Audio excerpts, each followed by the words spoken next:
పినాకిని దక్షిణ తీర భూమౌ వేదాద్రి శృంగే ముని కశ్యపీన ప్రతిష్ఠితః సప్తఋషి కృత్యుత్యో భాగ్యోదయేన బృహరి శృమిందే. పినాకిని నది తీరాన అనగా పెన్నా నది దక్షిణ తీరాన సువిశాలమైన సుందరవనం నందు శ్రీ కశ్యప ప్రజాపతి మరియు సప్తఋషుల యాగ ఫలితంగా ప్రతిష్ఠితమైన పుణ్యక్షేత్రం శ్రీ వేదగిరి లక్ష్మీ నరసింహస్వామి వారి దేవస్థానం. ఆ ఆలయ చరిత్ర మరియు ఇతర తదితర విశేషాలు మీకోసం. ఫ్రెండ్స్, వీడియోని చూస్తున్నారు కానీ ఎవరు లైక్ చేయటం లేదు. లైక్ చేయొచ్చు కదా. ఈ వీడియోకి 500 లైక్లు నేను టార్గెట్ పెట్టుకుంటున్నాను. Please support friends.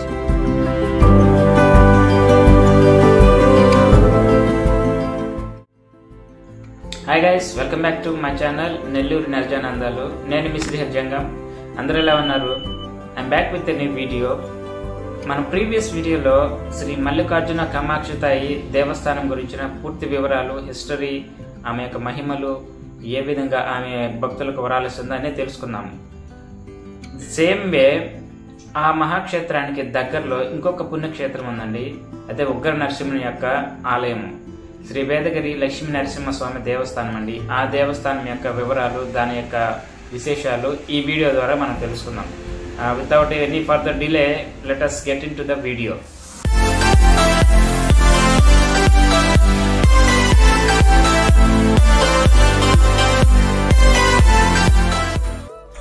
మూడు 350 అడుగులు ఎత్తైన నరసింహస్వామి కొండలో నిటారుగా నిలబడి ఉన్న ఈ క్షేత్రం అత్యంత అందమైన మరియు పవిత్రమైనది. ఈ క్షేత్రాన్ని పుంగపు మహర్షి తీర్థక్షేత్రంగా భావించి దర్శించుకున్నారు.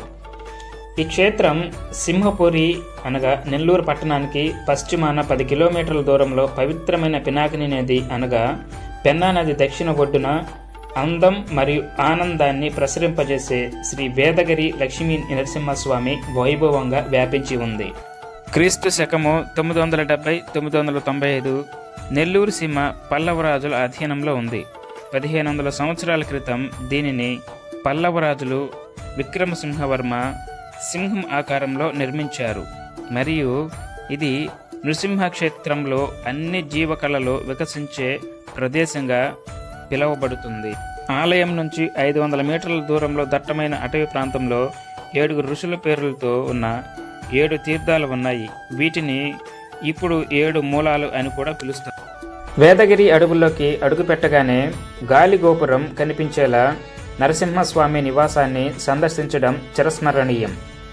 అక్కడ అదనపు సౌకర్యాలు కల్పించిన తర్వాత యాత్రికుల రద్దీ గణనీయంగా పెరిగింది.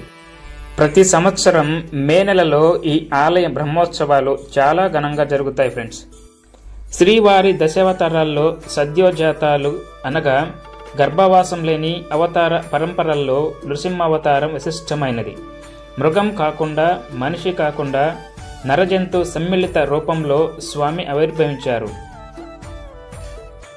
అవతరించిన మరుక్షణం దుష్ట శిక్షణకు సమాయత్తమైన వాత్సల్యమూర్తిగా ప్రహ్లాదుని అనుగ్రహించాడు. హిరణ్యకశిపుడు దక్కించుకున్న వరాలకు భంగం వాటిల్లకుండా ద్వంద్వాలకు అతీతంగా ధనుజ సంహారం చేశాడు. దివ్యమైన భవ్యమైన ఈశ్వర చైతన్యం ఒక్కటేనని రూపం ద్వారా నృసింహుడు చాటి చెప్పాడు. ఈ నేపథ్యంలో శ్రీ లక్ష్మీ నరసింహస్వామి తమ భక్తులకు అనేక ప్రదేశాల్లో దర్శనమిచ్చి అవతరించారు. ఆ పరంపరలోనిదే శ్రీ పొట్టి శ్రీరాములు నెల్లూరు జిల్లాలోని నరసింహ కొండపై వేంచేసి ఉన్న శ్రీ వేదగిరి లక్ష్మీ నరసింహస్వామి వారి దేవస్థానం ప్రసిద్ధ పుణ్యక్షేత్రం. దేవస్థాన ప్రాంగణం ముందర భాగంలో సుమారు 500 సంవత్సరాల క్రితం రెడ్డి రాజులు ఏర్పాటు చేసిన 7 అంతస్తుల రాజగోపురం బహు సుందరంగాను ఆకాశాన్ని తాకుతున్నట్లుగాను ఉంటుంది. ఈ గోపురంపై విష్ణువు అవతార మూర్తులు, పలు నృసింహ ఆకృతులు, గదాకృతులు కనబడుతాయి. అప్పటి నుంచి ఇప్పటి వరకు ఆ రాజగోపురం శిల్పాకృతులు, శిల్పకళ చెక్కు చెదరకుండా ముందటి రోజుల కన్నా ఇప్పుడు అతి సుందరంగాను కనులకు కనువిందుగాను కనబడుతుంది. ఆలయం యొక్క శిల్పాకృతిని చూడండి, ఎంత సుందరంగాను ఎంత అందంగాను చెక్కారండి. ఎన్నో రోజులు కష్టపడితే కానీ ఇంతటి సుందరమైన అద్భుతమైన శిల్పాకృతి బయటకు రాదు. నెల్లూరు రెడ్డి రాజులు నిర్మించిన రాజగోపురం ద్వారం గుండా ఆలయంలోకి భక్తులు ప్రవేశిస్తూ స్వామి దర్శనాలు చేసుకుంటూ ఆశీర్వాదాలు పొందుతూ ఉంటారు. ఆలయ ప్రాంగణంలోకి రాగానే స్వామివారి ఆలయం ముంగిట సుమారు 40 అడుగుల ధ్వజస్తంభం ఆకాశాన్ని తాకుతున్నట్లు ఉంటుంది. అదే ధ్వజస్తంభం కింద భక్తులు దీపాలను అర్పిస్తూ దీపాలను వెలిగిస్తూ దేవుని యొక్క ఆశీర్వాదాలు పొందుతూ ఉంటారు. మనం అక్కడే కింద చూడొచ్చండి, టికెట్ కౌంటర్ కూడా ఆ ధ్వజస్తంభం పక్కనే ఉన్నది. ఫ్రెండ్స్, ఆలయ రాజగోపురం ముందర మనకు కనిపిస్తుంది ఇక్కడ వివాహానికి అనుగుణంగా కళ్యాణ వేదిక కూడా ఉంది. ఇది మనం గమనిస్తే మనకు ఇదేనండి కళ్యాణ వేదిక. మనకు ఇక్కడ ఎవరికైనా కళ్యాణం చేసుకోవాలనే ఉద్దేశం ఉంటే ముందుగానే మీరు వచ్చి ఆలయ సంబంధించిన అధికారులను మీరు సంప్రదించినట్లయితే మీకు అక్కడ దానికి సంబంధించిన ఆ రూల్స్ రెగ్యులేషన్స్ అన్నీ మీకు వాళ్ళు చెప్తారండి. దానికి సంబంధించిన ఫీజు ఏముంటాయో అన్నీ మీకు వివరంగా వాళ్ళు చెప్తారు.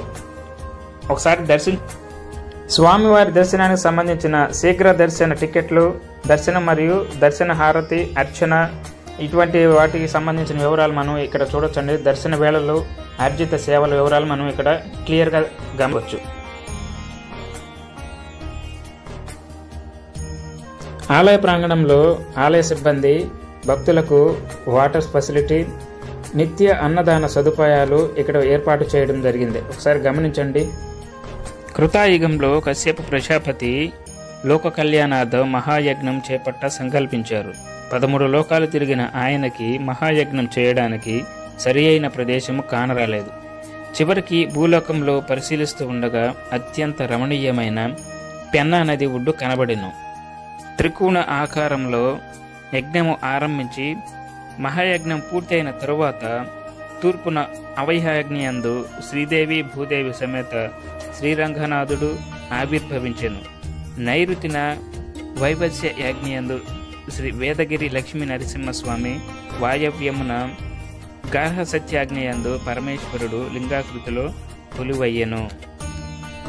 అలా నైరుతిన వైవస్యాగ్నియందు శ్రీ వేదగిరి లక్ష్మీ నరసింహస్వామి ఆవిర్భవించి ప్రతినిత్యము భక్తుల యొక్క ప్రత్యేక పూజలు అందుకుంటూ వారి యొక్క కోరికలను, వారి యొక్క మన్నలను దీవిస్తూ ప్రత్యేకమైన స్థానాన్ని సంతరించుకున్నారు. ఫ్రెండ్స్, మనం ఇక్కడ గమనిస్తే నేను వీడియో షూట్ చేసిన రోజున స్వామివారికి భక్తులు తులసిమాలతో ప్రత్యేకమైన పూజలు సమర్పిస్తూ ఉన్నారు. ఆ రోజు ఏదో ప్రత్యేకమైన పండుగ ఉండడం వలన ముడుపులు కట్టే ప్రదేశము, వేప చెట్టుకి రావి చెట్టుకి భక్తులు తమ యొక్క కోరికలను ముడుపుల రూపంలో స్వామివారికి తెలియచేస్తూ ఉంటారు.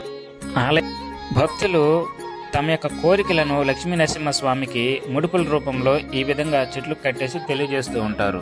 ఫ్రెండ్స్, మనం ఇక్కడ చూస్తున్నాం కదా, ఇది పల్లవ రాజు యొక్క రాజ్య చిహ్నంగా మనం గుర్తించవచ్చు. సింహం యొక్క ఆకారంలో ఈ యొక్క టెంపుల్ని ఏర్పాటు చేశారని మనం మొదట్లో తెలుసుకున్నాము. ఇదే గుర్తుని మనము మన ఇండియన్ కాన్స్టిట్యూషన్లో అప్లై చేసుకుంటే legislative, judiciary, administrative and 4th state వచ్చి మీడియా, వీటికి చిహ్నంగా మనం తెలుసుకోవచ్చు. ఆలయ ప్రాంగణంలో స్వామివారికి కొబ్బరికాయని అర్పించడానికి ఏర్పాటు చేసిన ప్రత్యేకమైన స్థానాన్ని మనం ఇక్కడ చూడవచ్చు. భక్తులు తాము తెచ్చిన కానుకలను స్వామివారి హుండీలో వేయడానికి ఏర్పాటు చేసిన ప్రత్యేకమైన స్థానం అది. ఆలయ ప్రాంగణంలో వానర సైన్యం తమ యొక్క దాహాన్ని, ఆకలిని తీర్చుకుంటూ ఉంటాయి. స్వామివారిని ప్రసన్న చేయడానికి ఏర్పాటు చేసిన యజ్ఞవాటికలు మనం ఇక్కడ గమనించగలం. ప్రత్యేక పూజల కోసం ఏర్పాటు చేశారు అగ్నివాటికలు. ఫ్రెండ్స్, వీడియోని చూస్తున్నారు కానీ లైక్ చేయటం లేదు. లైక్ చేయొచ్చు కదా. మీరిచ్చే ఒక లైక్ నా యొక్క వీడియో ఇంకొక 10 మందికి షేర్ అవుతుంది. Friends, please support.